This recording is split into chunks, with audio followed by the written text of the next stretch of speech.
This video is so uncomfortable. Oh gosh.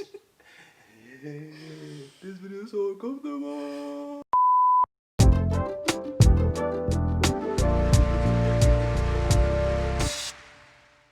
Hey guys, this is Dave. And Jasmine. And this is Engineered by God.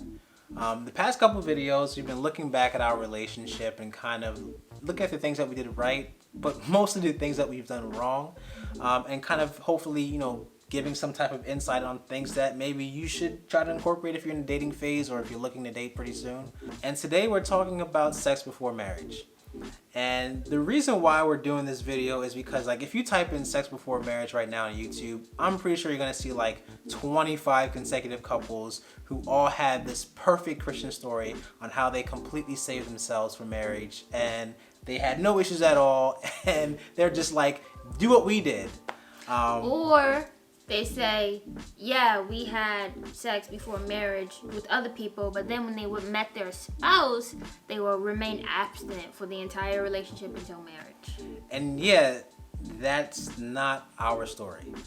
Nah. And to be honest, like, I really hesitate to make this video, like, low key, but high key. I want to like block my parents from seeing this one specifically.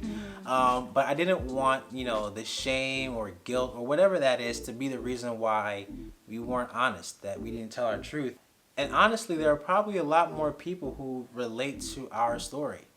And so here we are telling it.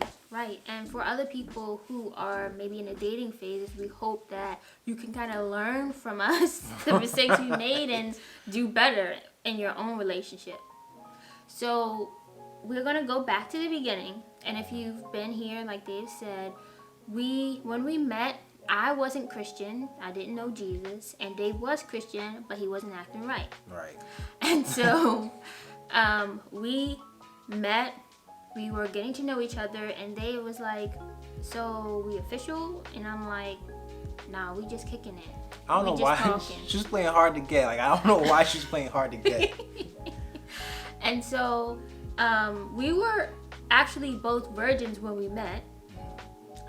And that ain't last long. Yeah. Yeah, oh, it didn't man. last long. We ended up having sex early on in our relationship, and we were like, well, guess we're official now. And yeah, that's our foundation, which is not a good foundation to start on. No. And we don't recommend it. At all. But we did not stay there. Obviously, Jazz decided that she wanted to know about Christ for herself. And she started doing like discipleship classes and stuff like that. And at the same time, I'm like also being discipled and kind of understanding like all the ways that I was just wrong, And so it kind of culminated with Jazz deciding to follow Christ and become a Christian. And so we're like, all right, moving forward, like, how do we navigate things now with the way we've kind of been doing things? And so we came to the decision, the Bible came to the decision that we were going to remain absent until marriage. But that didn't work either. Yeah. I mean, even going back to the last video where we talked about having an external accountability partner, we did not. Right. Setting internal boundaries for your relationship, we did not.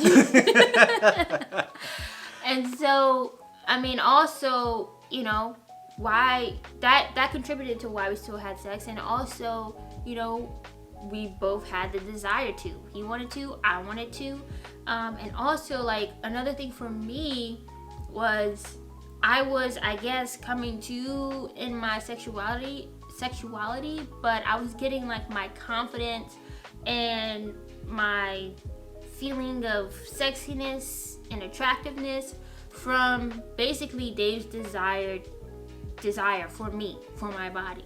That's where my confidence and stuff was coming from, and that's not a good place for it to come from. Hey, Jazz and Dave from the future here. If you are liking this video, if you are finding value in this video, if you appreciate how vulnerable we are being, right, then you should subscribe. We see the analytics. We know that you guys ain't subscribed. Right. Click that button. Do it. And that bell. Now. Anyway, enjoy the video. the thing that was keeping us from having sex was really the shame and guilt from the last time. But the thing is, your desire for sex kind of maintained, and as like the shame kind of like dwindled and time had passed, that desire is still there. And so when an opportunity would present itself, maybe the first or second time we'd be like, no, let's deny ourselves, but ultimately we'd end up giving in to that desire. Yeah. What we were really saying in doing that was like, I don't care about your soul, I just want your body. Yeah.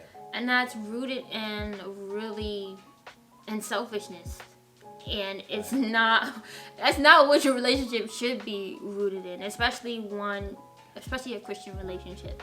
Right. And honestly, it's crazy because looking back, where we are now, looking back at it, it would have been almost a joy for me to have actually remained abstinent, because I feel like if you're going to do this, if you're in a relationship and your intent is to remain abstinent until marriage, and it really has to be rooted in your love for God. It can't be because you're trying to please Him by your performance. It really has to be rooted in, I have a desire to really honor God and worship Him with my body. And to be honest, that wasn't my perspective at that time. At that time, it almost felt like a burden, like a hindrance. Like, why do I have to wait for this thing? It got to, especially when I knew for sure this was the person I wanted to spend the rest of my life with. I'm like, why do I have to wait for something that I know I'm going to have anyway?